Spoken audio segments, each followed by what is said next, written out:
माझे सन्माननीय सहकारी आणि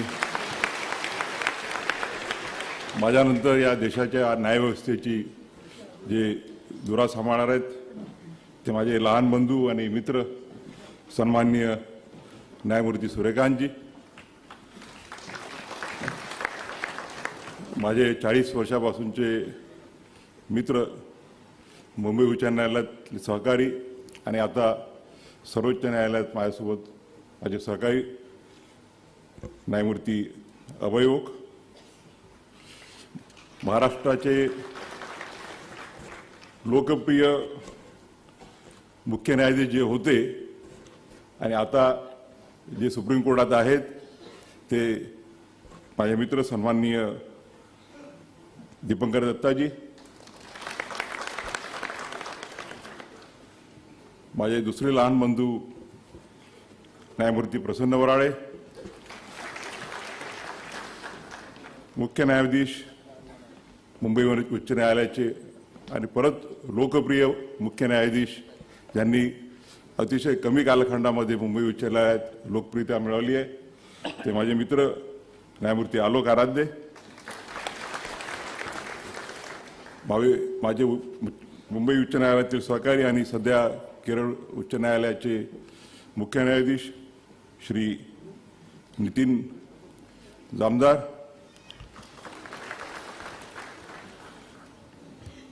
माझे सहकारी अतुल तांदूरकर, श्रीमती रेवती मोहिते डेरे आणि समोर उपस्थित सर्व सहकारी आजी आणि माझी वेळेअभावी सर्वांची नावं घेता नाही येणार नाही. बार काउन्सिल ऑफ इंडियाचे अध्यक्ष, पॉप्युलर अध्यक्ष,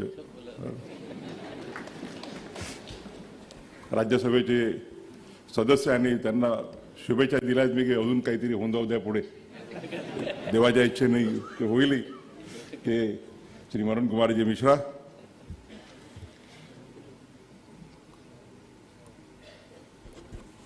केंद्र शासनाचे ॲडिशनल सॉलिसिटर जनरल माझे मित्र अनिल सिंग, गोव्याचे ॲडव्होकेट जनरल श्री देवीदास पंगम, महाराष्ट्र राज्याच्या महाराष्ट्र बार काउन्सिल ऑफ महाराष्ट्र आणि गोव्याचे सन्माननीय अध्यक्ष श्री खोंडे देशमुख, उपाध्यक्ष अमोल सावंत आणि बार काउन्सिल ऑफ इंडियामध्ये महाराष्ट्राचं आणि गोव्याचं प्रतिनिधित्व करणारे श्री आशिष देशमुख, बार काउन्सिल ऑफ महाराष्ट्राचे सर्व सन्माननीय सदस्य, बार काउन्सिल ऑफ इंडियाचे अनेक राज्यांमधून इथे आलेले सर्व सन्माननीय सदस्य, मोठ्या संख्येने इथे वकिलांच्या शिवाय इतर अनेक जण उपस्थित आहेत. माझ्या वडिलांचे घनिष्ठ मित्र बॅरिस्टर रेया रंतुले यांचे पुतणे श्री मुश्ताक रंतुले आहेत. माझे कुटुंबीय सुद्धा मोठ्या संख्येने उपस्थित आहेत. माझे काका डॉक्टर विश्वास गवई, माझे लहान बंधू डॉक्टर राजेंद्र गवई, मुलगा ज्योतिरादित्य आणि इतर अनेक कुटुंबीय उपस्थित आहेत. आणि सर्वात महत्त्वाचे म्हणजे महाराष्ट्राच्या कानाकोपऱ्यातून एवढ्या प्रचंड संख्येने आलेले माझे सर्व वकील मित्र आणि मैत्रिणींना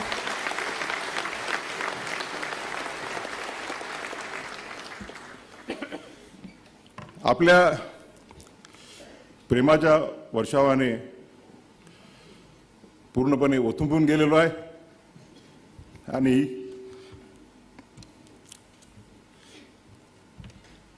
शब्द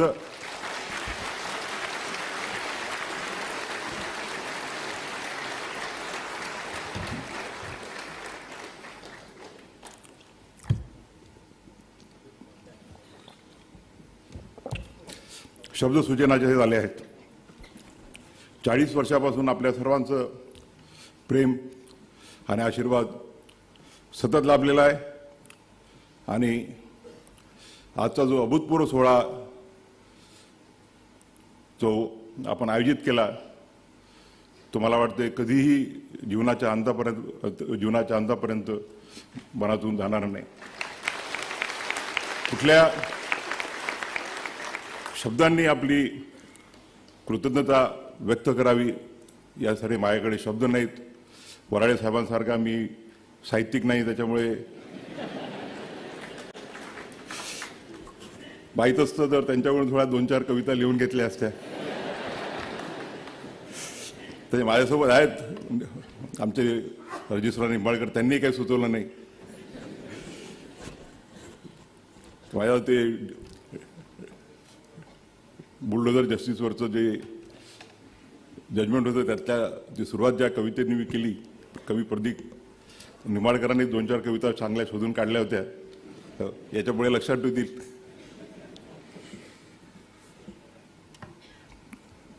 या 14 तारखेला भारताचा सरन्यायाधीश म्हणून मी शपथ घेतली आणि त्यानंतर त्या दिवशी महाराष्ट्रातल्या देशातील जनतेने जे प्रेम दिलं त्या प्रेमाने मी अतिशय भारावून गेलो. पहिल्या वेळेला एवढ्या प्रचंड संख्येने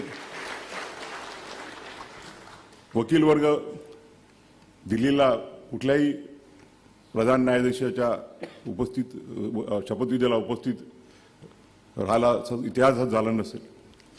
येणाऱ्या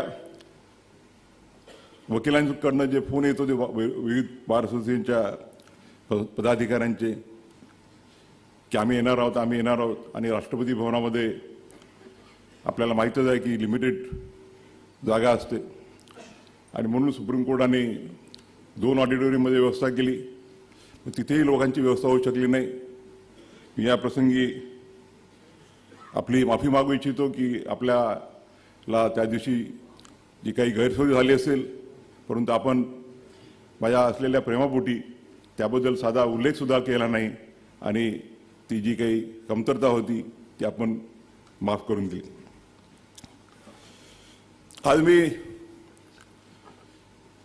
विशेष काळाच्या मर्यादा पण आहेत, कारण की ओक साहेबांना आणि वराडे साहेबांना लवकर जायचं आहे.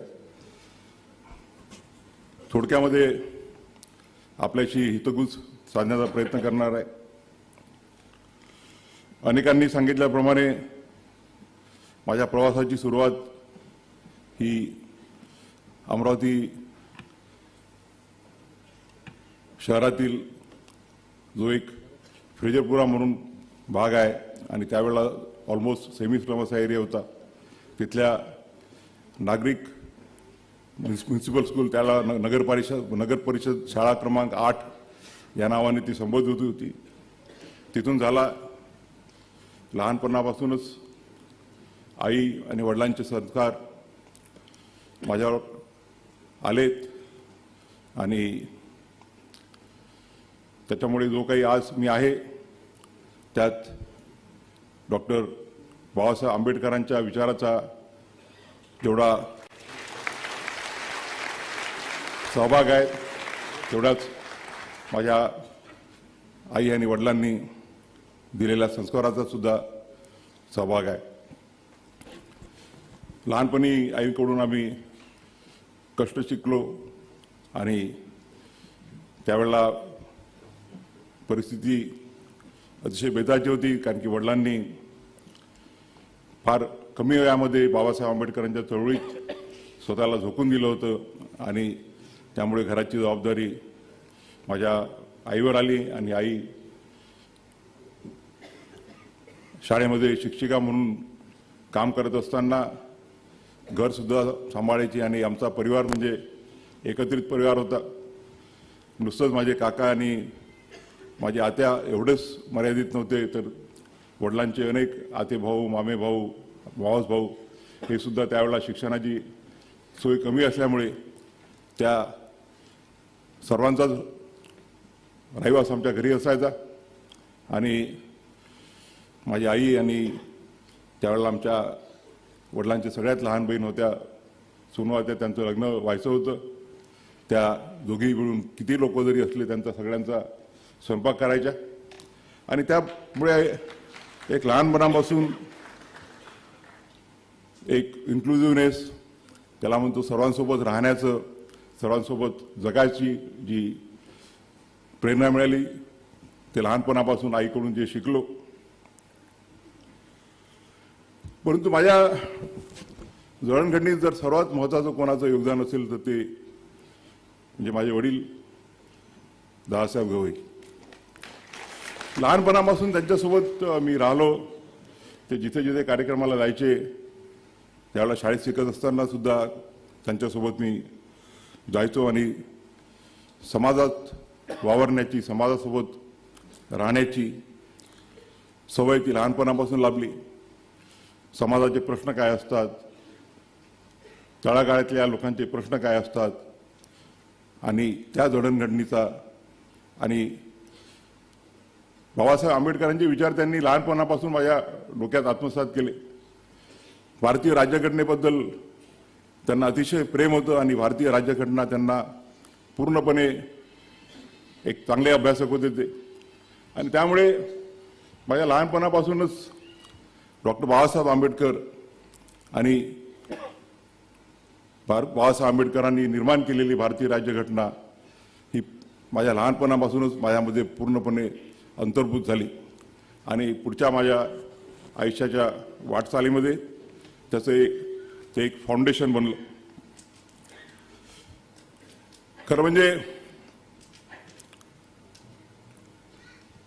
माझी सुरुवातीला वकील बनण्याची इच्छा नव्हती, कारण की मला आर्किटेक्चरमध्ये इंटरेस्ट होता आणि त्यामुळे आर्किटेक्ट बनावं अशी इच्छा होती. परंतु वडिलांना वकील व्हायचं होतं. परंतु ज्यावेळेला त्यांनी वकिलीच्या परीक्षेच्या वेळेला त्यांना सत्याग्रहामध्ये अटक करण्यात आली आणि जेलमध्ये होते, त्यामुळे ते परीक्षेला बसू शकले नाही आणि वकील झाले नाही. आणि त्यांची इच्छा होती की त्यांची जी वकील बनण्याची जी इच्छा होती ती वकील बनून पूर्ण करावी आणि त्यांचा आदेश मानून मी वकिलीला LLBला ॲडमिशन घेतली. मध्यंतरीच्या काळात वडील विधान परिषदेचे उपाध्यक्ष झाले, त्यामुळे मग आम्ही मुंबईला आलो. परिस्थिती बऱ्यापैकी झाली.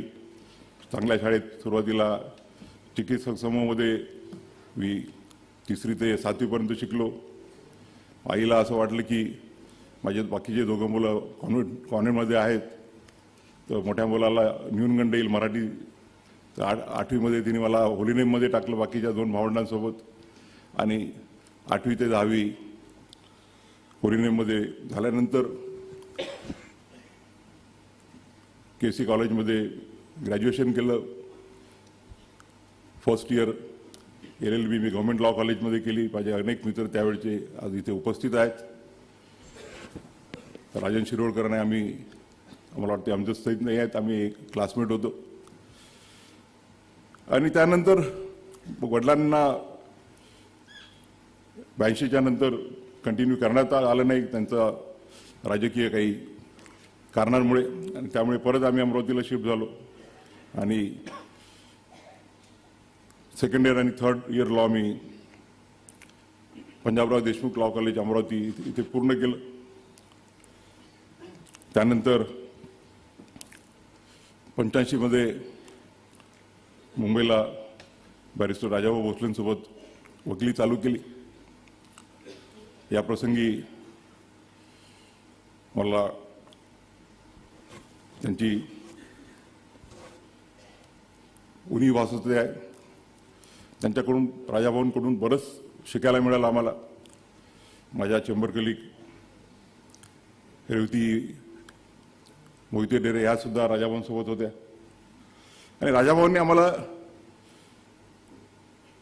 कुठल्याही मॅटर्स करायची एक मोकळीक दिली आणि त्यामुळे वकिलीमध्ये लवकर शिकता आलं. आणि त्या काळामध्ये आमची जी पिढी होती ती पिढी जे सिनियर ॲडव्होकेट्स आहेत त्या सिनियर ॲडव्होकेट्सचे आर्ग्युमेंट्स ऐकून कसं शिकता येईल, हे कसं आत्मसात करता येईल हे प्रयत्न करायचा. आणि त्या कालखंडामध्ये मग राजाभाऊ असो, M.A. राणे असो, C.R. दळवी असो, अपिलेट साईडचे भीमराव नाईक, वालावरकर असे अनेक दिग्गज होते. त्यांचे आर्ग्युमेंट्स चालू असताना आम्ही त्यांच्या कोर्टामध्ये बसायचो आणि त्यांच्याकडून त्यांच्या आर्ग्युमेंट्सकडून शिकण्याचा प्रयत्न करायचो. त्यावेळेला एक महत्त्वाची घटना मला करण्याची जी संधी मिळाली त्याबद्दल मला आजही आनंद वाटतो. तो म्हणजे 1900 इथे आल्यानंतर साहजिकच सोशल असल्यामुळे मित्रमंडळी आमची बऱ्यापैकी जमा झाली आणि राजाभाऊ, रघुवंशी, राजीव पाटील बसले आहेत. आमचे जोशी काका जे 60 वर्षाच्या पुढे जातच नाही आहेत. आणि त्या सगळ्यांनी मला एक्झिक्युटिव्ह काउन्सिलमध्ये उभं केलं. राजाभाऊ सेक्रेटरी झाले, दुधाट साहेब अध्यक्ष झाले होते. आणि बाबासाहेब आंबेडकरांचं तोपर्यंत हायकोर्टाच्या बार असोसिएशनमध्ये पोर्ट्रेट नव्हता. आणि मला आनंद आहे की माझ्या पुढाकाराने मी त्यावेळेला डॉक्टर बाबासाहेब आंबेडकरांचं तैलचित्र बार असोसिएशनला प्रेझेंट केलं आणि आज आपल्या बार असोसिएशनमध्ये बाबासाहेब आंबेडकरांचं तैलचित्र तिथे आहे. दुसरा योगायोग म्हणजे मी सुप्रीम कोर्टाच्या बिल्डिंग कमिटीमध्ये सहभाग असताना डॉक्टर बाबासाहेब आंबेडकरांचा पुतळा बसवण्याची तिथे चीफ जस्टिस चंद्रचूड साहेब यांच्या नेतृत्वाखाली आम्हाला जी संधी मिळाली तो एक दुसरा बाबासाहेबांच्या प्रती आदर व्यक्त करण्याचा, कृतज्ञता करण्याची जी संधी मिळाली त्याबद्दल मी स्वतःला अतिशय भाग्यवान समजतो. सुप्रीम कोर्टामध्ये बाबासाहेबांचा जो पुतळा लागला तर त्यावेळेला अनेक आम्ही फोटो पाहिले आणि त्यातला मला जो एक फोटो दिसला की बाबासाहेब आंबेडकर वकिलाच्या वेशामध्ये आहेत आणि म्हणून मी निर्णय घेतला की सुप्रीम कोर्टामध्ये बाबासाहेबांचा जो पुतळा लागेल तो वकिलाच्या मुद्रेमध्येच आणि सुप्रीम कोर्टाच्या दिशेने तोंड करून लागेल, जेणेकरून बाबासाहेबांचे जे विचार आहेत, बाबासाहेबांचा जो आदर्श आहे तो सतत आम्हाला प्रेरणा देत राहील. 5 वर्षाच्या कालखंडात अनेक मित्र जमा झाले, परंतु त्यावेळेला आमचे नागपूरचे भाऊसाहेब बोबडे ॲडव्होकेट जनरल होते, त्यानंतर मनोहर साहेब ॲडव्होकेट जनरल होते आणि दोघांनी ॲडव्होकेट जनरल डिस्कंटिन्यू झाल्यावरही मुंबईतच वकिली करण्याचं ठरवलं. आणि मनोहर साहेबांनी तर मुंबईच्या वकिलांची स्केलही, फीचे स्केल जे आहेत ते आज मला वाटते आता आमचे सतीश माने शिंदेंचे फी काय फीचे स्केल असतील ते न सांगितलेलं बरं. सगळे फिल्म स्टार्स त्यांचे पक्षकार आहेत. आणि बाबासाहेब त्यावेळेला ॲडव्होकेट जनरल असताना एक अतिशय महत्त्वाच्या कॉन्स्टिट्युशनल इश्यूवरती मला फुलमॅच करण्याची संधी मिळाली 1987 मध्ये. आणि त्यानंतर बाबासाहेबांनी म्हटलं की तू एवढं चांगलं काम करतोयस तर मग इथे जाण्यापेक्षा नागपूरला का जात नाही, आपला भाग आहे तिथे जर तू गेला तर तू लवकर तिथे तुला नाव मिळेल आणि लवकरच तू प्रसिद्ध होतील. आणि त्यानंतर त्यांचा सल्ला ऐकून मी नागपूरला गेलो आणि मला वाटते जे मुंबई मला ॲडव्हान्टेज हा झाला की मुंबईलाही भरपूर मित्र मिळाले आणि 90ला नागपूरला गेल्यावर तिथे अनेक मित्र मिळाले आणि तिथेही चांगलं शिकायला मिळालं. 10 वर्ष प्रायव्हेट वकिली केल्यानंतर त्यावेळेला विलासराव देशमुख महाराष्ट्राचे मुख्यमंत्री झाले आणि त्यांनी आग्रह केला की नागपूरच्या गव्हर्नमेंट ची जी पोस्ट आहे ती पोस्ट ॲक्सेप्ट करावी.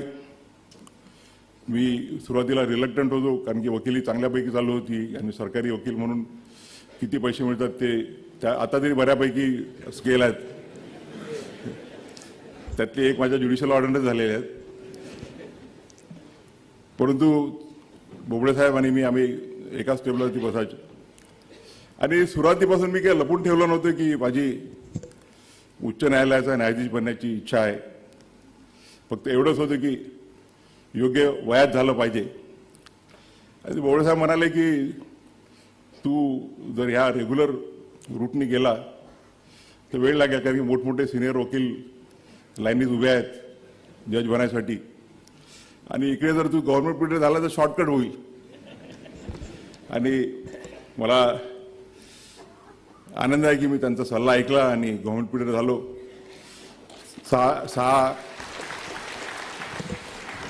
सहा महिन्यातच BP सिंग ज्यावेळेला नागपूरला आले होते तर 2 दिवसासाठी आले. 2 दिवसानंतर त्यांनी बोलावलं की इच्छा आहे काय, तर मी हो म्हटलं. तर त्यांनी विचारलं वय काय, तर त्यावेळेला मी 29 वर्ष 6 महिन्याचा होतो. तर ते म्हणाले 39 इयर्स, 39 वर्ष, सॉरी 39 वर्ष 4 महिने. आणि ते म्हणाले थोडं थांबायला गेलं, तुला 40 तर कंप्लीट व्हावेच लागतील. नंतर 6 महिन्यात ते सुप्रीम कोर्टात आले, ठक्कर साहेब आले. 1-1.5 वर्षानंतर नाव गेलं आणि नेहमीप्रमाणे 1-1.5 वर्ष तिथं लटकलं. पहिल्यांदा ओक साहेबांनी आम्ही सोबतच होतो, मागे पुढे. त्याची एक वेगळी स्टोरी आहे. ती 24 नोव्हेंबर 2025 नंतर निश्चितच जाहीररित्या मी जर काही पुस्तक लिहिलं तर त्यात लिहिल. आणि एकीकडे मला गुलाम अनवटींचा उल्लेख करावा लागेल. त्यावेळेला ॲडव्होकेट जनरल होते ते महाराष्ट्राचे, आणि त्यांनी, मी ज्यावेळेला गव्हर्नमेंट पिरियड होतो तर त्यांनी माझं नाव प्रपोज केलं की आता सारखं अप्लिकेशन वगैरे नव्हते त्यावेळेला, कोणीतरी सिनियर ॲडव्होकेट, आता मला वाटतं ओक साहेबांनी जजमेंट दिलं, मी अजून त्याचा अभ्यास केलेला नाही. It was basically bye invitation. तर वायनवटी साहेबांनी माझं नाव प्रपोज केलं होतं की याला सिनियर ॲडव्होकेट बनवण्यात यावं. आणि एकीकडे माझं नाव तिकडे 5-6 महिन्यानंतर कन्सर्न घेण्यात आली. आणि अजित शाह त्यावेळेला त्या कमिटीचे चेअरमन होते. अजितभाईंना म्हटलं, मी अजितभाई माझं डेझिग्नेशनचं करा तुम्ही. तर ते म्हणाले की तू डेझिग्नेशन केलं तर तू तुझी कन्सेंट विड्रॉ करशील, म्हणून आम्ही काही करत नाही. आणि त्यानंतर 5-6 महिन्यानंतर परत एकदा एवढ्या कमी वयात का करायचं आहे म्हणून विचारणा झाली. ठक्कर साहेबांनी एक लांबलचक नोट देऊन पाठवली. त्यानंतरही होत नव्हतं तर एकदा ठक्कर साहेब मी कुठल्या तरी मॅटर करता ओक साहेबांच्या ओत करता तिथे आलो होतो. मला वाटते ऑगस्ट 2003ची गोष्ट असेल. ठक्कर साहेबांनी त्या दिवशी संध्याकाळी बोलावलं तर मी त्यांना विनंती केली की सर, म्हटलं मला तुम्ही कन्सेंट विड्रॉ करायची परवानगी द्या. त्यांनी माझ्यासमोरच चीफ जस्टिस ऑफ इंडिया त्यावेळेला खरे साहेब होते, त्यांना फोन केला. फोनवर बोलणं झाल्यावर मला म्हणाले ते की CJIची इच्छा आहे तुला भेटायची तर जाशील का. मी म्हटलं जजशिप मिळेल नाही मिळेल, पण CJIला प्रत्यक्ष भेटण्याची संधी मिळते आहे कुठल्याही वकिलाला, तर त्याच्यासाठी ती एक सुवर्ण संधी असते. आणि गेलो त्यांना भेटायला. त्यांनी अर्धा तास चांगल्या गप्पा केल्या. त्या डिटेल्सही 24 नोव्हेंबरनंतर सांगेल सगळ्या. आणि एका आठवड्यात त्यांचा फोन आला की young man, the collegium has cleared your name. आणि त्यावेळेला थोडी मनपरिस्थिती द्विधा होती की आपण स्वीकारावं नाही स्वीकारावं. परंतु त्याही वेळेला आता वराळे साहेबांनी सांगितल्याप्रमाणे वडिलांनी म्हटलं की तू वकिलीच राहशील तर खोऱ्यांनी पैसे कमावशील, परंतु तू जर न्यायदानाचं काम करायला गेला तर बाबासाहेबांचे जे सामाजिक आणि आर्थिक न्यायाचा जो संकल्प आहे तो पुढे नेण्याच्या दृष्टीने तुला कर्तव्य करायला संधी मिळेल. आणि आज मला आनंद आहे की त्यांचा निर्णय मानून मी न्यायाधीश म्हणून शपथ घेतली. आणि या 22 वर्षाच्या कालखंडामध्ये मला अतिशय समाधान आहे की माझ्या वडिलांना अभिप्रेत असलेलं, बाबासाहेबांच्या घटनेला अभिप्रेत असलेलं सामाजिक आणि आर्थिक न्यायाच्या दृष्टीनं मी काही ना काहीतरी या देशाच्या न्यायालयीन जडणघडणीमध्ये हातभार करू शकलो. या प्रसंगी मला आनंद आहे की आज माझ्या 2 मित्रांच्या उपस्थितीत हा कार्यक्रम होतो आहे. जस्टिस अभययोग आणि आम्ही 40 वर्षापासून मित्र आहोत. सोबत वकिली केली. मी नागपूरला गेलो, ते मुंबईलाच कंटिन्यू झाले, परंतु मैत्री आमची तशीच होती. न्यायाधीश झाल्यानंतर ते मी ज्यावेळेला नागपूरला होतो त्यावेळेला ते व्हिजिटिंग जज म्हणून आले. त्यांचे संबंध अजून घनिष्ठ होत गेले. आणि 2003च्या घटनेचा जरी मी उल्लेख टाळू इच्छितो आज, परंतु 2019ची जर घटना मी सांगितली नाही तर मला वाटते तो योग्य होणार नाही. 2019मध्ये आमच्याकडे चालत असते, आपल्या सगळ्यांनी त्या स्टेजेस गेल्या आहेत हायकोर्ट जज होताना. आणि त्यावेळेला माझं नाव चर्चेत आलं. त्यावेळेला बऱ्याच प्रेसमध्ये वगैरे यायचं की गेल्या 10 वर्षापासून शेड्यूल कास्ट शेड्यूल ट्राईबचं कोणीच सर्वोच्च न्यायालयामध्ये नाही आहे. आणि त्यावेळेला देशामध्ये त्या घटकातील सर्वात ज्येष्ठ न्यायमूर्ती मी होतो. आणि मला विचारण्यात आलं तर मी हो म्हणण्याच्या अगोदर पहिल्यांदा माझे जे 2 सिनियर मित्र आहेत, धर्माधिकारी साहेब न्यायमूर्ती आणि ओक साहेब, यांच्याकडे गेलो. ओक साहेबांना म्हटलं असंच आहे की तर मी काय करू अशा परिस्थितीत. त्यांनी म्हटलं की ऑलरेडी मुंबईचे 3 न्यायमूर्ती सुप्रीम कोर्टात आहेत, त्यामुळे मुंबईचा कोटा फुल आहे. आणि तू जर दुसऱ्या कुठल्या मार्गाने दुसऱ्या कोर्टातून जात असतील तर मला ऑब्जेक्शन असण्याचं काहीही कारण नाही आहे. आणि कारण की माझ्यावरती ते आणि ते हे म्हणाले की माझा जर मित्र आज जाऊन जो या देशाचा सर्वोच्च न्यायालय बनण्याची त्याला संधी मिळणार असेल तर ती माझ्यासाठी आनंदाची बाब आहे. आणि याचा मी जाहीरपणे आज उल्लेख करू इच्छितो की त्यांनी मनाचा मोठेपणा दाखवला त्यावेळेला.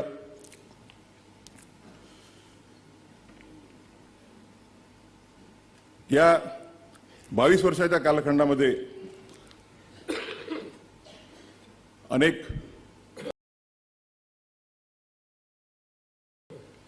महत्त्वाचे निर्णय देण्याची मला संधी मिळाली.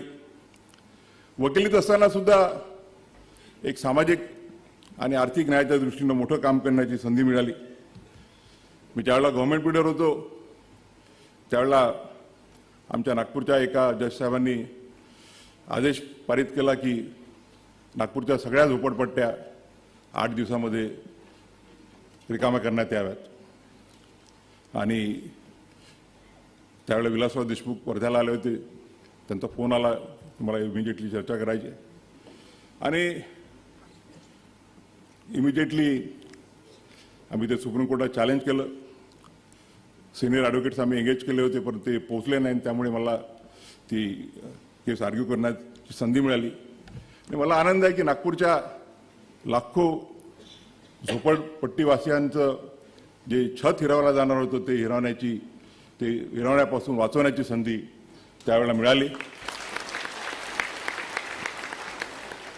आणि तोच कन्सेप्ट ज्यावेळेला मी आणि माझे सहकारी जस्टिस विश्वनाथन यांनी बुलडोजर जस्टिसमध्ये दिला की निवाऱ्याचा हक्क हा मूलभूत हक्क आहे.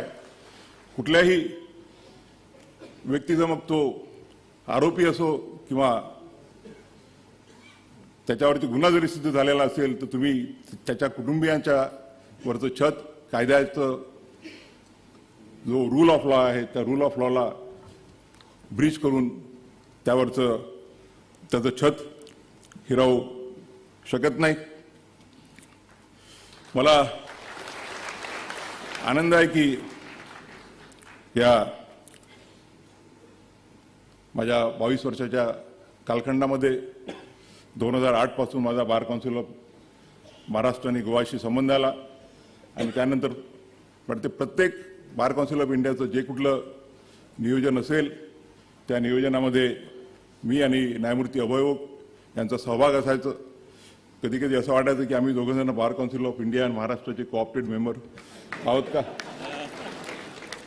आता आनंद आहे दिल्लीला गेल्यावर मनोज कुमार मिश्रांच्या बार काउन्सिल ऑफ इंडियासोबत काम करण्याची संधी मिळते आहे. आम्ही गोव्याला इंटरनॅशनल लॉ युनिव्हर्सिटी स्थापन केलेली आहे. आज मला सर्वात महत्त्वाचा जो आनंद आहे तो म्हणजे 26 जानेवारी 1925 रोजी आपण भारतीय राज्यघटनेच्या स्थापनेला 75 वर्ष पूर्ण केली आणि भारतीय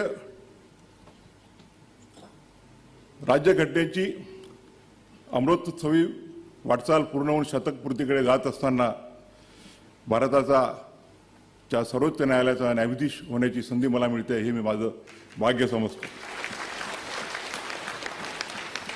आज आपण बघतो आहोत की आपली जी संविधानिक वाटचाल आहे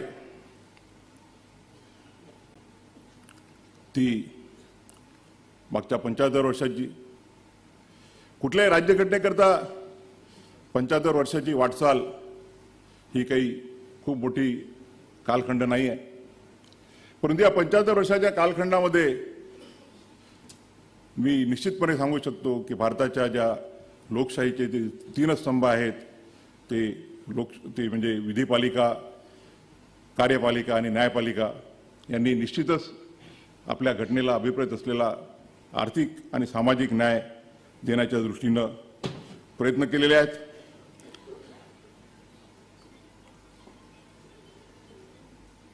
ओक साहेबांनी उल्लेख केला केशवानंद भारतीच्या जजमेंटचा. केशवानंद भारतीच्या जजमेंटनी बेसिक स्ट्रक्चरची संकल्पना आणली. प्रश्नच नाही की बेसिक स्ट्रक्चरच्या संकल्पनेमुळे आज आपला देश एक मजबूत आहे आणि तिन्ही ज्या विंग्स आहेत त्या तिन्ही जे स्तंभ आहेत ते आपापल्या जे त्यांना दिलेले स्पियर्स आहेत त्यामध्ये काम करण्याचा प्रयत्न करतात. कार्यपालिकेने आणि विधिपालिकेने अनेक असे कायदे अंमलात आणले, अनेक अशा गोष्टी केल्या की ज्या दृष्टीनं सामाजिक आणि आर्थिक न्यायाची जी संकल्पना आहे ती पूर्णत्वास नेण्याच्या दृष्टीनं प्रयत्न करता येतील. न्यायपालिकेने सुद्धा असे जे कायदे आहेत त्या कायद्यांना मान्य केलेलं आहे. परंतु केशवानंद भारती ही एक दुसऱ्या गोष्टीसाठी त्याचं महत्त्व विजत करणं मी माझं कर्तव्य मानतो. 1973च्या अगोदरचा जर आपण प्रवास पाहिला, मगाशी जामदार साहेबांनी माझ्या गोव्याच्या भाषणाचा उल्लेख केला, तर आपण बघू की 73च्या अगोदरचा जो कालखंड होता त्यात directive principles are subordinate to fundamental rights आणि whenever there is a conflict between directive principles and fundamental rights, the directive principles will have to give a go to the fundamental rights. परंतु 1973 मध्ये जरी basic structure डॉक्ट्राईनवरती एका 6 जजेस एका बाजूला होते, it was pertaining to the amending powers of the constitution. 6 जजेसनी म्हटलं की भारताच्या पार्लमेंटचे कॉन्स्टिट्यूशन अमेंड करण्याचे जे अधिकार आहेत ते असीमित आहेत आणि काही घटना दुरुस्ती करता येऊ शकते. 6 जणांनी म्हटलं की नाही, असं करता येत नाही आणि फंडामेंटल राईट्सला बिलकुल हात लावता येत नाही, दे आर अनटचेबल्स. परंतु ज्यांचा उल्लेख केला ओक साहेबांनी ते न्यायमूर्ती HR खन्ना आणि त्या अगोदर HR खन्नांच्या अगोदर अमरावतीचे JR मुदोळकर यांनी 5 जजेस बेंचमध्ये उल्लेख केला की त्यांनी आणि जस्टिस हिदायतुल्लांनी की we require a stronger reasons to hold that the powers to amend the constitutions are unlimited. Justice Mudholkar म्हणाले की can a parliament be given a power to change the basic features of the constitution. ते म्हणाले if you permit so, it will be permitting rewriting the constitution, not amending it. आणि म्हणून मूळ basic features जे आहे ती संकल्पना justice मुधोळकरांनी मांडली आणि ती पुढे HR खन्नांनी केशवानंद भारतीमध्ये पुढे नेली आणि त्याच्यामुळे 6 जण एका बाजूला 6 जण दुसऱ्या बाजूला आणि केशवानंद भारतीचा वर्डिक्ट हा आला की पार्लमेंटला कॉन्स्टिट्यूशन अमेंड करण्याची पॉवर तर आहेतच, परंतु ते जो मूळ गाभा आहे, जो बेसिक स्ट्रक्चर आहे त्याला पार्लमेंट हात लावू शकत नाही. मग ते सुप्रिमेसी ऑफ द कॉन्स्टिट्यूशन आहे, त्यानंतर the doctrine of separation of power, parliament, legislature, judiciary and executive, federal structure of the constitution, असे अनेक आहेत ते पुढे इव्हॉल्व होत गेले. आणि म्हणून ज्यावेळेला एका ठिकाणी मला विचारण्यात आलं की सध्या जो वाद चालू आहे की कॉन्स्टिट्यूशन की ज्युडिशरी सुप्रीम आहे की एक्झिक्युटिव्ह सुप्रीम आहे, त्यावेळेला म्हटलं मी की neither judiciary nor executive nor the parliament are supreme, but it is a Constitution of India which is supreme, and all the 3 wings of the Constitution are required to work as per the Constitution. आणि मला आनंद आहे की गेल्या केशवानंद भारतीच्या नंतरचा जो 50 वर्षाचा आज 52 वर्षाचा कालखंड झालेला आहे, त्या केशवानंद भारतीचं जे जजमेंट आहे त्यांनी देश नुसतंच मजबूत आणि सुदृढ नसून देश सामाजिक आणि आर्थिक समानतेच्या दृष्टीनं प्रगतिशील आहे.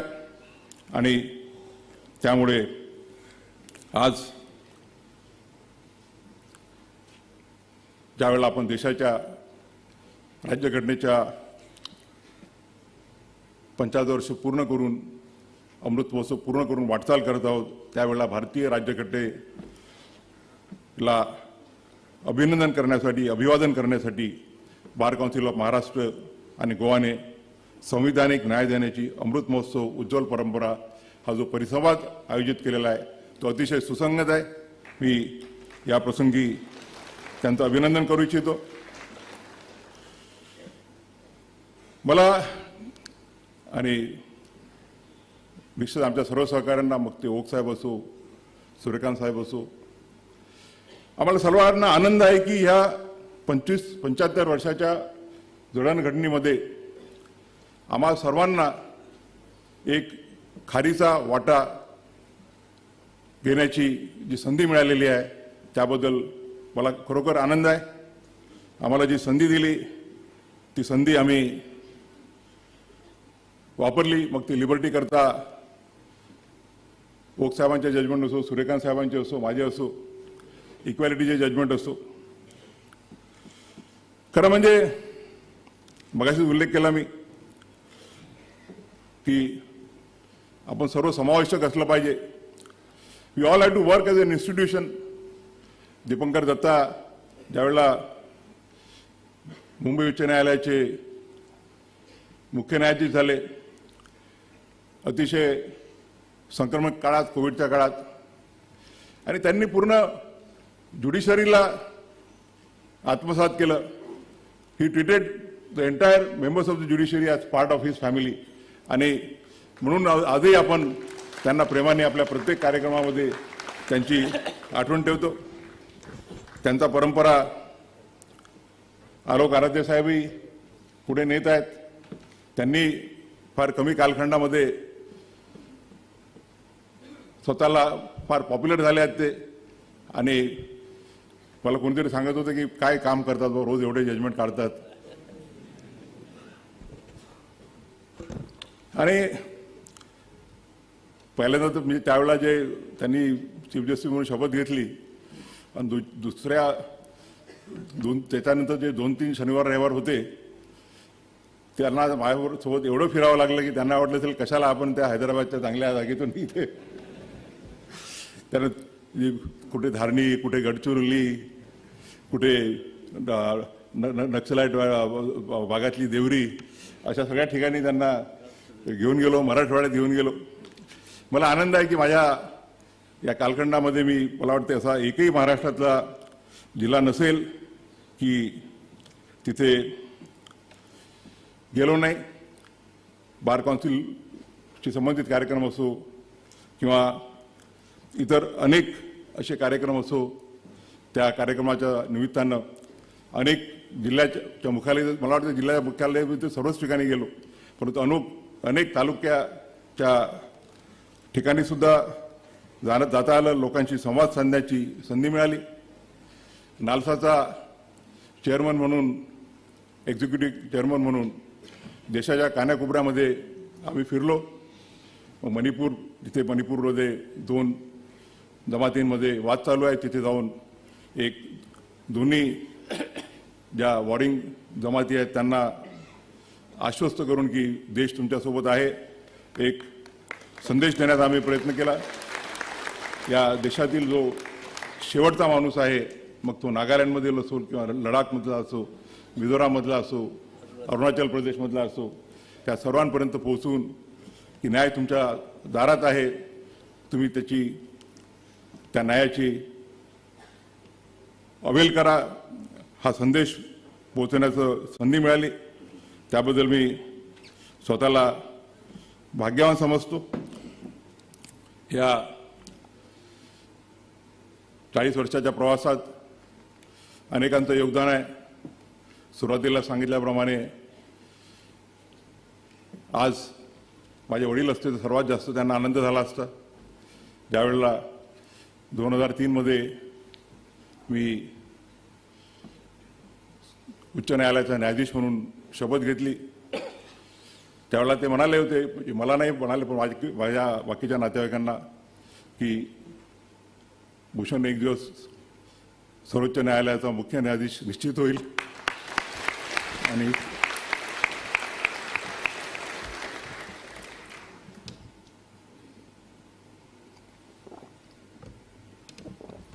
मला आनंद आहे की जिथे कुठे असतील ते मला आशीर्वाद त्यांचा आहेच.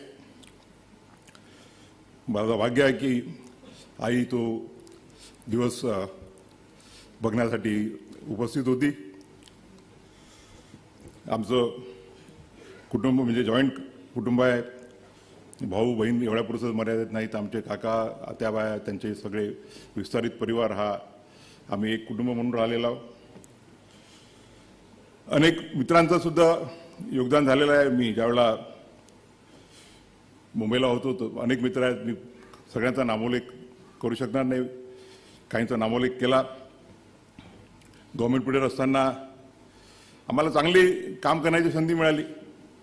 मी विलासरावांना म्हटलं होतं की मी ॲक्सेप्ट करेल, पण माझी एक कंडिशन आहे. त्यावेळेला 24 होते AGPs, 24पैकी 12 तुमचे राहतील, 12 माझे राहतील. ही जर कंडिशन ॲक्सेप्ट करत असाल तर मी ॲक्सेप्ट करतो. त्यांनी हो म्हटलं. आणि त्यावेळेला नुकतीच 7-8 वर्षाची वकिली झालेले जे तरुण वकील होते त्यांना मी माझ्या याच्यामध्ये घेतलं, माझ्या 12च्या कोट्यामध्ये. आणि मला आज आनंद आहे की त्यातले अनेक जण, मग ते आज उपस्थित असलेले माझे मित्र अनिल किल्लर असो किंवा नितीन सांबरे असो, भारती डांगरे असो, आनंद बदर असो, ते उच्च न्यायालयाच्या न्यायाधीशापर म्हणून कार्यरत झाले आणि अतिशय चांगलं काम केलं. मुंबई उच्च न्यायालयात आल्यानंतर मला ज्युनियर जज म्हणून अनेक लोकांसोबत, अनेक जजेससोबत राहण्याची, काम करण्याची संधी मिळाली. माझा पहिला डिव्हिजन बेंच जस्टिस VC रागा यांच्यासोबत होता.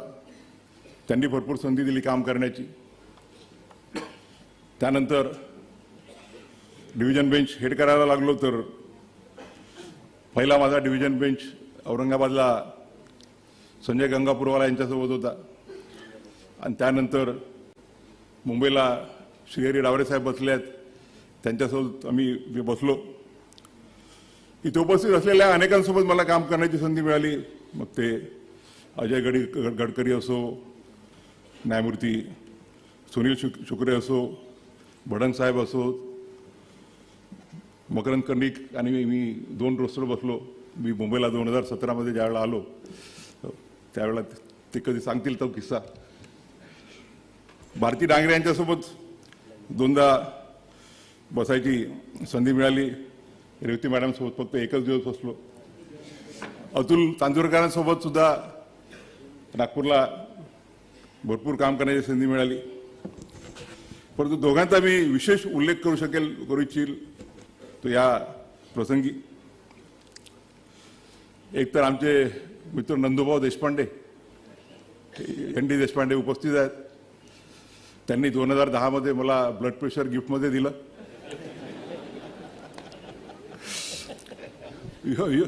योगायोगाने त्यांचं पिटिशन माझ्यापुढे लागलं आणि ते अलाव केलं. आणि अलाव केल्यानंतर माझं ज्युडिशियल मॅटर्सचं जे असाइनमेंट होतं ते एका आठवड्यात काढून घेण्यात आलं. असे अनेक किस्से आहेत, ते नंतर कधी सांगता येतील. मी सर्वोच्च न्यायालयात गेल्यानंतर सगळ्यांना हे दिसतं की आम्ही पटापटा सोमवारी आणि शुक्रवारी 60-70 मॅटर संपवतो. पण त्या पाठीमागे खूप लोकांची मेहनत असते. आणि खरं म्हणजे न्यायाधीश पद हे एक सतीचं वाहन आहे. ती एक देशाची, समाजाची सेवा आहे. आणि मला आज अभिमानानं या प्रसंगी ते एक रामधनुष्य आहे. आज या प्रसंगी मी अभिमानानं सांगू इच्छितो की महाराष्ट्र बार काउन्सिलला काही काळिमा लागणार नाही अशा पद्धतीनं न्यायमूर्ती ओक आणि मी हे रामधनुष्य पेललेलं आहे आणि सतीचं वाहन पेललेलं आहे. आजचा कार्यक्रम हा होणार नाही होणार असं चालू होतं पहलगामचा अटॅक झाल्यानंतर. कारण की बार काउन्सिलची इच्छा होती की हा जो कार्यक्रम आहे तो ओक साहेब रिटायर व्हायच्या अगोदर झाला पाहिजे. पुढच्या शुक्रवारी आम्ही त्यांना फेअरवेल देणार आहोत. आणि मला खरोखर आनंद आहे की आज हा कार्यक्रम त्यांच्या उपस्थितीत होतो आहे. त्यांच्या सत्काराला तर मी येईलच, परंतु आज मी त्यांना शुभेच्छा देतो. आणि आम्ही दोघांनी डिक्लेअर केलेलं आहे की निवृत्त झाल्यानंतर आम्ही कुठलेही असाइनमेंट घेणार नाही.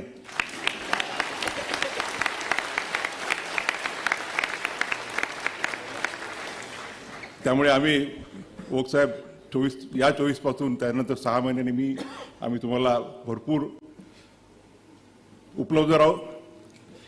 आता 6 महिन्याचा कालखंड मला तुम्ही काम करण्यासाठी द्या अशी विनंती करतो. मी ठरवलेलं आहे की फक्त अमरावती, नागपूर, औरंगाबाद आणि गोवा आणि मुंबई ज्या ज्या बारचा सदस्य होतो आणि जिथे जिथे मी काम केलं त्याच्याशिवाय मी कुठलाही सत्कार स्वीकारणार नाही. आणि महाराष्ट्रातीलही फक्त जे 4 मी कार्यक्रम कबूल केले होते ते म्हणजे बाबासाहेबांचा जो तालुका आहे मंडणगड, तिथल्या कोर्टाचं मी भूमिपूजन केलं मागच्या वर्षी. आणि मला माधव आमदार आणि आमचे संग्रामजी रायसवर आहेत, संग्राम देसाई, यांचा नामोल्लेख करावा लागेल की त्यांनी त्या दिवशी म्हटलं होतं की त्यावेळेला माधव मला वाटते नव्हते गार्डियन जज, नंतर झाले, पण त्या दोघांनी मागे लागून एका वर्षाच्या आत ही बिल्डिंग कशी पूर्ण होईल याकरता दिवसरात्र मेहनत करतायत. आणि मला खात्री आहे की त्या बिल्डिंगचं उद्घाटन मी निश्चितच करेल. जाधव साहेबांना 5 वर्षापूर्वी कबूल केलं होतं नाशिकच्या बिल्डिंगचं. ती नाशिकची बिल्डिंग आणि माझा जो तालुका आहे तो दर्यापूर, त्या दर्यापूरच्या डिस्ट्रिक्ट कोर्टाचं इनॉग्रेशन आणि नॅशनल लॉ युनिव्हर्सिटीचा उल्लेख करत असताना ओक साहेबांनी जे औरंगाबादच्या नॅशनल युनिव्हर्सिटीत योगदान केलं त्याचा उल्लेख करावा लागेल. मी सुद्धा नागपूरच्या नॅशनल लॉ युनिव्हर्सिटीमध्ये योगदान देण्याचा प्रयत्न केलेला आहे. तू होणार कुठे तुमच्या एवढं जे कबूल केले त्याच्याशिवाय दुसरं कुठलंही मी इन्व्हिटेशन स्वीकारणार नाही. त्याच्यामुळे इन्व्हिटेशन देऊ नका अशी विनंती करतो. मगाशी सांगितल्याप्रमाणे आम्ही जे कामं करतो, जे जजमेंट देतो, त्यामध्ये अनेकांचा सहभाग असतो आणि उल्लेख करावा लागेल की आमचे जे लॉ क्लर्क रिसर्चर्स असतात ते दिवसाचे 10-10, 12-12 तास मेहनत करतात आणि त्यांच्या मेहनतीत त्यांची जर मेहनत असेल तर आम्ही जे आउटपुट देऊ शकतो तो आउटपुट निघू शकत नाही. माझ्यासोबत आजपर्यंत आता 17 लॉ क्लर्क्सनी महत्त्वाचं योगदान दिलेलं आहे. आज एकाएक म्हणजे आज 4 जण इथे उपस्थित आहेत. माझा पहिला लॉ क्लर्क श्रीरंग वर्मा जो औरंगाबादचा आहे, त्यानंतर मृणाल भिडे नाशिकची भिडे साहेबांची मुलगी, वरद किलोर आणि अभिषेक कर्णिक यांचा मी या प्रसंगी उल्लेख जर केला नाही तर ते चुकीचं ठरेल. मगाशी देशपांडे साहेबांचं नाव घेता घेता एक नाव विसरून गेलो मी ज्यावेळेला 2019 मध्ये चालू होतं की होत आहे नाही होत आहे, निरोप यायचे की होऊन राहिलं, निरोप होतं की नाही होऊन राहिला, असा जो 4-5 महिन्याचा कालखंड होता आणि शेवटी जजही माणूस असतो आणि तो जेवढ्या डिव्होशननं काम करायला पाहिजे तेवढं करू शकत नाही. आणि त्यावेळेला माझ्यासोबत निजाम आमदार बसले होते. त्यांनी म्हटलं की सर कोर्टातल्या ऑर्डर्स तुम्ही करा आणि मोठं जजमेंट मला द्या. मी आणि त्यानंतर मग फायनल नो आला, मला वाटतं एप्रिलच्या सुरुवातीला नाही फेब्रुवारीमध्ये, की आता होत नाही आहे. मग आमदार साहेबांना म्हटलं आता मलाही काम करू द्या. मग आम्ही जजमेंट्स वाटून घ्यायचो. या सर्वांचा अनेकाचा नामोल्लेख मी विसरले असेल तर त्यांनी मला माफी मागावी, कारण मी लिहून भाषण आणत नसतो, त्यामुळे वेळेवर जे सुचतं त्यात एखाद्या वेळेला चूकभूल होऊ शकते. आणि या प्रसंगी आपल्याला माहीत आहे की मगाशी म्हटल्याप्रमाणे जजचं काम हे एक सतीच्या वाणासारखं काम आहे आणि सगळ्यात अफेक्टेड जर कोणी राहत असेल तर ती म्हणजे जजेसची फॅमिली. इव्हन वकिलांना सुद्धा काम करावं लागतं. आणि या प्रसंगी मी जसं माझ्या वडिलांच्या वाटचालीमध्ये माझ्या आईचा सिंहाचा वाटा आहे, तसंच माझ्या वाटचालीमध्ये माझी अर्धांगिनी डॉक्टर तेजस्वी गवई आणि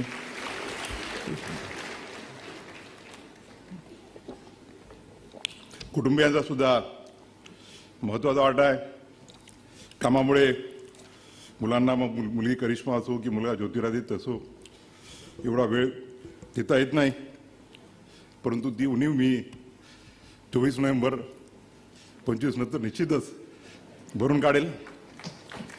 या प्रसंगी आपल्या सर्वांच्या प्रति माझी कृतज्ञता व्यक्त करत असताना फक्त एकच महाराष्ट्राच्या नोकरशाहीचं कौतुक करू इच्छितो.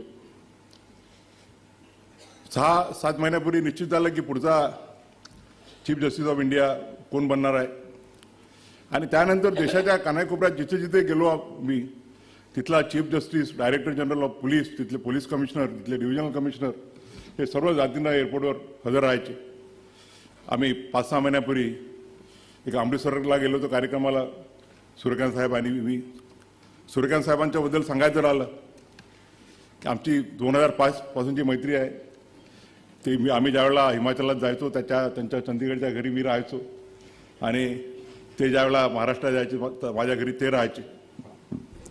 आणि संध्याकाळी आम्ही ज्यावेळेला गप्पा मारायला बसायचो तर ती ऑल इंडियाची लिस्ट घेऊन कधी कधी वेळ असायचा. त्यांना म्हणायचं की सूर्यकांत भाई आप तो 100% CJI बनने वाले हैं. तर ते म्हणायचे की भूषण भाई मैं तो बनूंगा मगर उसके पहले आप बनेंगे. आणि ते शब्द खरे निघाले. आम्ही मणिपूरला जाओ, नागालँडला जाओ, आसामला जाओ. जे मागे अमृतसरला कार्यक्रमाला गेलो तर 300 मीटरचा रोडचा प्रवास करून director general of police, chief secretary, police commissioner सगळे जातीनं हजर होते. मागच्या 3-4 आठवड्यापूर्वी देवगडला गेलो. देवगड रांचीपासून एक 300-400 किलोमीटरच्या अंतरावर आहे आणि तिथले चीफ सेक्रेटरी, तिथले डायरेक्टर जनरल ऑफ पोलीस हे सर्व जातीनं एअरपोर्टवरती रिसिव्ह करायला हजर होते. परंतु मला नेहमीच साहेब तर नेहमी म्हणत असतात की महाराष्ट्र इन्फ्रास्ट्रक्चरच्या मागे, ज्युडिशियल इन्फ्रास्ट्रक्चरच्या मागे आहे. मी त्यांच्यात आणि माझ्यात थोडा जो डिबेट असतो. मी म्हणतो की नाही, महाराष्ट्रामधल्या ज्युडिशियल इन्फ्रास्ट्रक्चरसुद्धा चांगलं आहे. साहेब, मी, डेरे मॅडम, कर्णिक साहेब, आम्ही भरपूर काम केलं इन्फ्रास्ट्रक्चरमध्ये. त्या कमिटीवर असताना मी मोहित शाह साहेबांचा उल्लेख विसरून गेलो. ते चीफ जस्टिस असताना त्यांच्याकडून खूप आम्हाला प्रेरणा मिळाली. चव्हाण साहेबांसोबत सुप्रीम कोर्टामध्ये आणि नॅशनल लॉ युनिव्हर्सिटीमध्ये चांगलं काम करण्याची संधी मिळाली. आज महाराष्ट्रामध्ये इन्फ्रास्ट्रक्चर चांगलं काम करण्याचं आमच्या केवले मॅडम आणि विलास गायकवाड हे चांगलं काम करत आहेत. आपल्या महाराष्ट्रातले ज्युडिशियल ऑफिसर मुनघाटे आणि निंबाळकर हे सुद्धा माझ्यासोबत तिथे काम करत आहेत. या प्रसंगी मला एवढंच वाटतं की ज्यावेळेला आपण म्हणतो की लोकशाहीचे 3 स्तंभ म्हणजे न्यायपालिका, विधिपालिका आणि कार्यपालिका हे समान आहेत, तर every organ of the constitution must reciprocate and give its due respect to the other organs. Maharashtra राज्यातला एक व्यक्ती चीफ जस्टिस ऑफ इंडिया म्हणून महाराष्ट्रात पहिल्यांदा येत असताना महाराष्ट्राच्या चीफ सेक्रेटरीला किंवा महाराष्ट्राच्या डायरेक्टर जनरल ऑफ पोलीसला किंवा मुंबईच्या पोलीस कमिशनरला तिथे येण्याची योग्यता वाटत नसेल तर त्याबद्दल त्यांनीच विचार करायला पाहिजे. की मला प्रोटोकॉलचा बिलकुलही हे नाही आहे. मी अजूनही अमरावतीला जातो, नागपूरला जातो, तर मी पायलट एस्कॉर्ट घेऊन जात नाही. सुप्रीम कोर्टात येईपर्यंत अमरावतीला न्यायालयात असताना मी मोटरसायकलवरून फिरायचो मित्रांच्या. परंतु it's a question of respect by the other organs of the institution to the judiciary. एका राज्यघटनेच्या एका संस्थेचा प्रमुख ज्या वेळा पहिल्यांदा या राज्यामध्ये येत असेल आणि तोही त्या राज्याचा, तर जी वागणूक त्यांनी दिली ती योग्य आहे की नाही हा त्यांनीच त्यांचा विचार करावा. या लहान लहान गोष्टीमध्ये मला हे नाही, दुसरा एखादा आमच्यातला एखादा कोणी असता तर आर्टिकल 142 किंवा 140